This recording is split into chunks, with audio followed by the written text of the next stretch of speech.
성도 여러분, 기쁨의 이스터 먼데이를 맞이하셨습니까? 우리 어제 함께 부활절 연합 예배로 기쁘게 모였었는데요.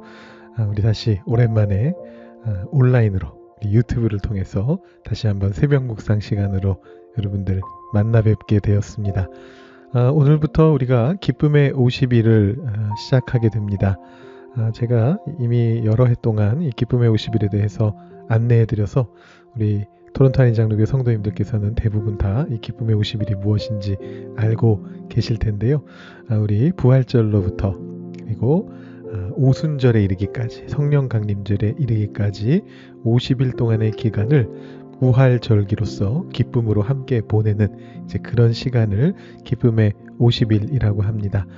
저희가 죄를 회개하며 우리 자신을 돌아보는 어떤 그런 고난을 묵상하는 시간을 40여일 동안 가지게 되는데, 기쁨은 부활절 하루에만 즐기고 넘어갈 수 있는 게 아니잖아요. 오히려 하나님께 가까이 갈 때 그 기쁨이 더욱더 커져야 되는 것이 맞기 때문에 이렇게 기쁨의 50일을 우리가 함께 보내게 됩니다. 여러분들께서 이 기쁨의 50일 동안 함께 새벽 묵상 따라오시면서 즐겁고 기쁜 하나님과의 교제의 시간을 가지실 수 있기를 바랍니다. 우리가 역대상에 대해서 조금 설명을 할 필요가 있을 것 같아요. 저희가 지난 한 주 동안에 고난주간 특별 새벽 기도회로 모였기 때문에 우리가 복음서 말씀들을 봤습니다. 예수님의 가상칠언을 봤는데요. 다만 우리 통독은 계속해서 역대상을 보고 있었습니다. 이제 역대상이 오늘하고 내일 2번 남아 있는데, 제가 오늘 말씀 시작하기 전에 역대상이 어떤 책인지 먼저 조금 설명드리고 그 다음에 오늘 통독 가이드와 어제 말씀 되새기는 시간으로 들어가 보도록 하겠습니다. 역대상은 뭐 이름 그대로 역대기라고 하는 책의 앞의 절반이죠. 역대기라고 하는 책은 우리가 지금 보는 성경책에서는 열왕기서 뒤에 바로 붙어 있습니다만, 히브리 사람들이 보던, 유대 사람들이 보던 히브리 성경의 경우에는 이 역대기가 맨 마지막에 붙어 있습니다. 좀 특이합니다. 에스라 느헤미야가 역대기 내용에 이어지거든요. 그런데 오히려 에스라 느헤미야가 앞에 있고 역대기가 맨 끝에 놓여 있습니다. 그것이 의미하는 바는 무엇이냐 하면, 이 역대기라고 하는 책이 상당히 후대에 쓰여졌다라는 그런 뜻입니다. 제가 거기에다가 왕국 시대의 역사를 다시 쓴 책이다 라고 그렇게 적어놨는데요. 사무엘서로부터 열왕기서까지 이어지는 그 역사서가 하나가 있고, 우리가 보통 학자들이 신명기적인 역사서다 이렇게 부르는 신명기의 영향을 많이 받은 역사서인데, 이 사무엘서부터 열왕기서까지의 책이 있고 그것과 대조되어서 역대기라고 하는 책이 있는 겁니다. 그래서 이 역대기는 보통 많은 사람들이 포로 시대 후에 쓰여진 에스라 느헤미야 시대와 가까운 시대에 쓰여진 왕국 시대에 대한 역사서다 이렇게 보고 있습니다. 이 역대기는 반으로 나뉘거든요. 상하로 나뉘게 되는데, 그 중에 역대상은 대략 사무엘서와 같은 내용을 다룹니다. 그리고 역대하는 열왕기서와 같은 시대를 다룬다 이렇게 보시면 대략 맞습니다. 여러분 기억하시죠? 열왕기 상서가 사무엘서가 무슨 내용이었습니까? 사무엘서는 여러 왕들이 등장했지만 다윗이 핵심 주인공인 그런 스토리였습니다. 그러니까 사실은 역대상도 마찬가지로 다윗이 핵심이 되겠죠. 이 역대상은 크게 두 파트로 나누어 볼 수가 있는데요. 구조를 보시자면 1장부터 9장까지는 족보가 기록되어 있습니다. 아담으로부터 쭉 내려오는 족보가 기록되고요. 그 다음에 10장부터 본격적으로 다윗에 대한 이야기가 나와서 마지막 장까지 그 다윗 시대가 이어지고 있는 것을 보실 수가 있습니다. 그래서 여러분들께서 사무엘 상하를 보시면서 이미 보셨던 내용이 이렇게 다윗 시대에 대한 이야기로 역대상에서 쭉 지금까지 이어졌고요. 오늘하고 내일 2번을 통해서 다윗 시대가 마무리되게 됩니다. 역대기의 특징이 있습니다. 이 역대기의 특징은 사실 역대상과 하가 동일하게 가지고 있는 특징입니다. 내일 모레 제가 역대하 설명드리면서 한 번 더 짚고 넘어가겠습니다만, 큰 차이는 무엇이냐 하면 이 사무엘 열왕기와 비교했을 때 북이스라엘보다는 남유다에 집중한다라는 것이 특징적입니다. 그래서 많은 학자들이 더더군다나 이 역대기가 유다 지역에서 그 느헤미야나 이런 사람들이 있었던 그 유다 예루살렘 지역에서 쓰여졌을 것이다, 이렇게 추정을 하는 것이고요. 사무엘서 열왕기서보다 성전 예배에 대해서 굉장히 깊은 관심을 보이고 있습니다. 이것은 조금 있다가 우리가 오늘 말씀 통독과 관련해서 제가 설명드릴 때 한 번 더 말씀드리고요. 그 다음에 다윗의 치부를 드러내지 않으려고 하는 어떤 그런 경향이 있다 라는 것입니다. 다윗의 치부뿐만이 아니고 나중에 역대하로 가보시면 다른 왕들에 대해서도 굉장히 좋게 평가하는 부분들이 많이 추가되어 있는 것을 보게 됩니다. 남유다의 왕들 중에서. 그래서 이것이 이제 역대기가 가지고 있는 특징인데, 그것은 이제 신학적인 관점이 다르기 때문에 그렇습니다. 단순히 다윗이라고 하는 어떤 인물을 우상화하기 위해서 사무엘서에서는 다윗의 치부들을 다 적어놨는데, 뭐 밧세바라던가 이런 것들을 다 적어놨는데, 여기서는 그걸 숨기려고 한 것, 그런 것이 아니고요. 이 역대기는 이상적인 왕을 보여주는 데 목적이 있습니다. 이 역대기가 쓰여진 시대가 아까 말씀드린 것처럼 느헤미야 시대 전후라고 볼 수가 있는데, 이 에스라 느헤미야 시대에는 유다 땅에 왕이 없었습니다. 그래서 이 이스라엘 시대 역사, 왕국 시대의 역사를 통해서 하나님을 따르는 이상적인 왕은 어떤 왕인가라는 것을 보여주는데 굉장히 큰 관심을 갖고 있고요. 그래서 다윗의 치부를 드러내지 않고 다윗이 성전 예배에 아주 깊게 관여한 그런 것들을 아주 중요하게 다루고 있다, 이렇게 보시면 될 것 같습니다. 여러분, 사무엘 열왕기 책을 보시면서 이미 내용은 다 알고 계시는 건데, 역대기를 보시면서는 이런 차이점이 있구나, 신학적인 관점 차이가 있구나, 이렇게 생각하시면서 역대상을 보시면 되겠습니다. 역대상하를 보시면 되겠습니다.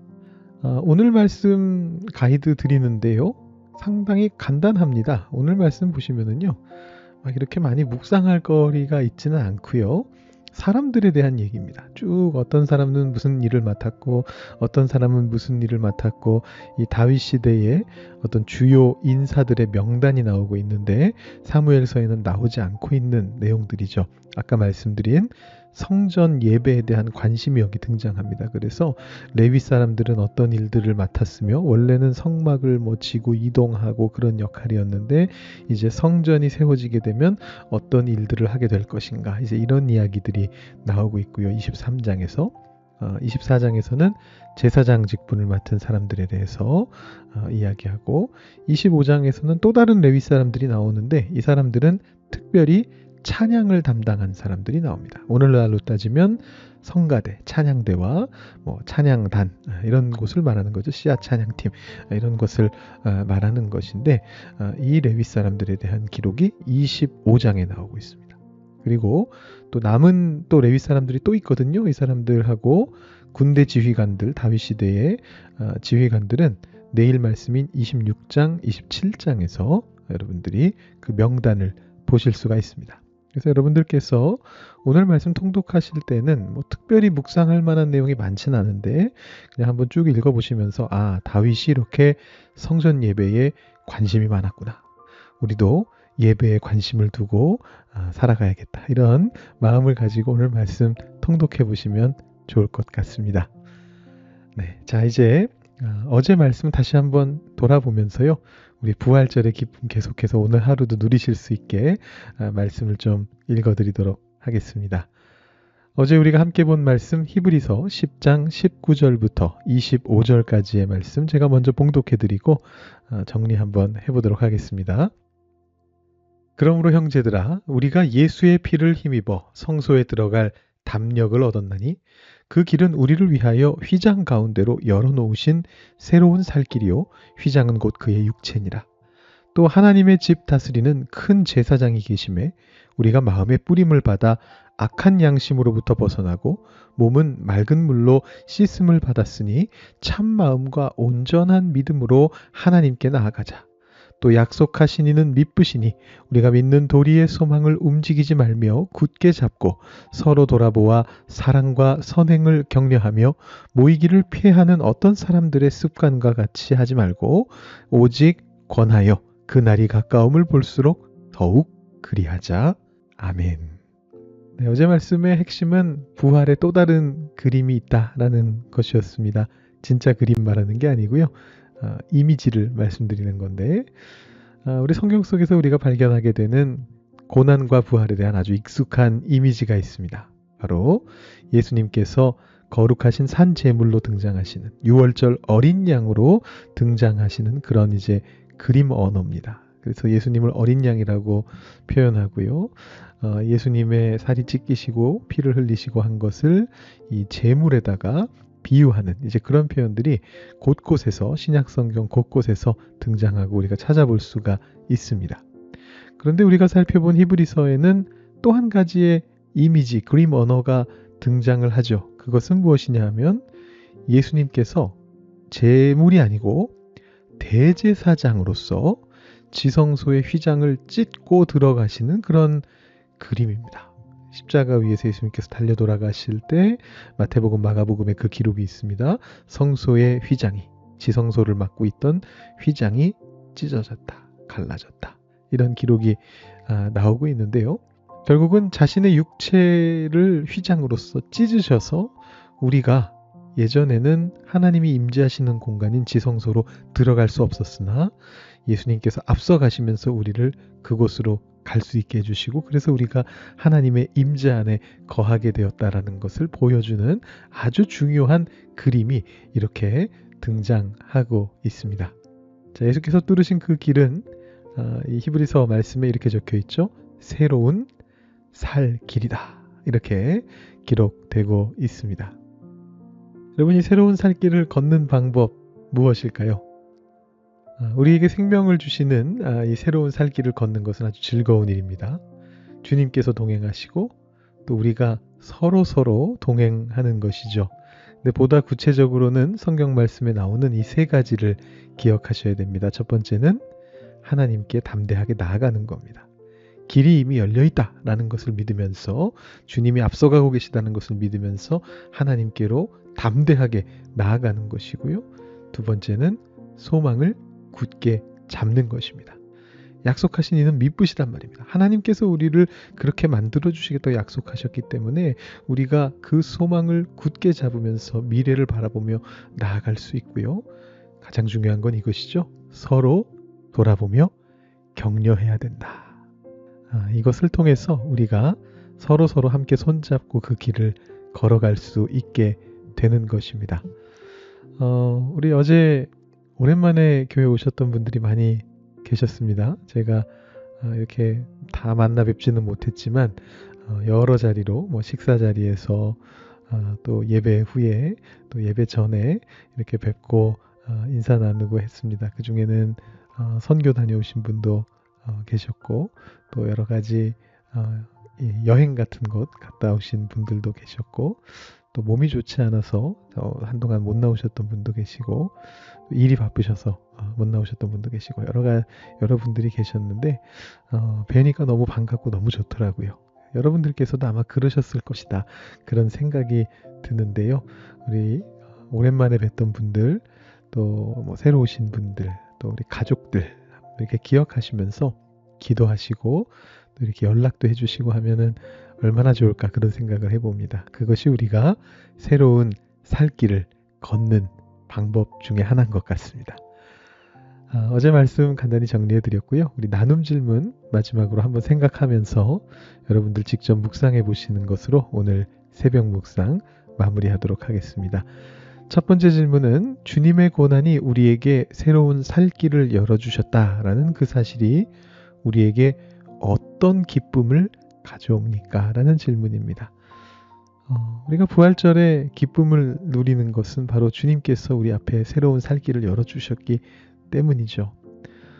기쁨의 50일을 우리가 가지는 것도 같은 이유입니다. 제가 어제 예배 마치고 아이들하고 집으로 돌아가면서 아이들한테 그런 얘기를 했습니다. 오늘은 부활절이니까 뭐 먹을래? 먹고 싶은 거 없어? 제가 그렇게 이야기를 했습니다. 그래서 부활절이면 뭐 맛있는 거 먹는 날이야? 이렇게 묻길래 제가 그럼 당연하지.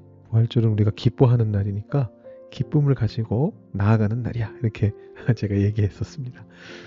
여러분들께서도 부활절 어제 하루 동안 또 오늘 이스터 먼데이인데 오늘 하루 동안 앞으로 기쁨의 50일 동안 그 기쁨을 갖고 살아가실 수 있기를 바라면서 한번 여러분에게는 어떤 기쁨이 있는가 주님을 생각할 때 주님께서 길을 열어주셨다는 사실을 알게 될 때 어떤 기쁨이 있는가 한번 묵상해 보시는 그런 시간 가지시면 좋을 것 같고요. 두 번째 질문은 때로 우리가 겪는 고난도 하나님이 함께 하실 때 우리 자신과 다른 이들을 위한 새로운 살 길을 열어주는 고난이 될 수 있지 않을까? 이런 질문을 조심스럽게 드려봅니다. 제가 조심스럽다라고 말씀드리는 이유는 정말로 심각한 고난을 겪고 있을 때는 이런 생각조차 하기 힘들기 때문에 그렇습니다. 지금 우리 중에 지금 병원에서 수술을 기다리고 계신 분도 계시고 지금 몸이 많이 좋지 않아서 일어나기 힘드신 그런 분들도 계시거든요. 그 고난 속에서 이런 생각을 한다는 것 자체가 사실은 거의 불가능에 가깝습니다. 그래서 제가 그런 고난을 너무 쉽게 생각하자라는 취지로 드리는 말씀은 전혀 아니다 라는 것을 조심스럽게 말씀드리면서 그러나 우리가 어느 정도 그 고난으로부터 조금 벗어나서 돌아볼 수 있게 되었을 때 하나님이 함께 하심으로써 그것이 어쩌면 우리 자신에게도 그리고 우리 주변에 있는 사람에게도 새로운 살 길을 열어주는 고난이 될 수도 있다는 것을 보게 되는 그때가 올 수 있다는 것입니다. 여러분, 그러기 위해서는 어떤 마음을 가지면 좋을까요? 이 질문을 드리면서 여러분들께서 한번 이 질문을 다시 한번 눈으로 살펴보시고 묵상해 보시고 새로운 살 길이 여러분 앞으로 어떻게 열려지고 여러분 주변에 있는 이들에게 어떻게 열려질지를 깊이 생각해 보시고 묵상해 보신 후에 오늘 새벽 묵상 마치시기 바랍니다. 내일 다시 뵙겠습니다.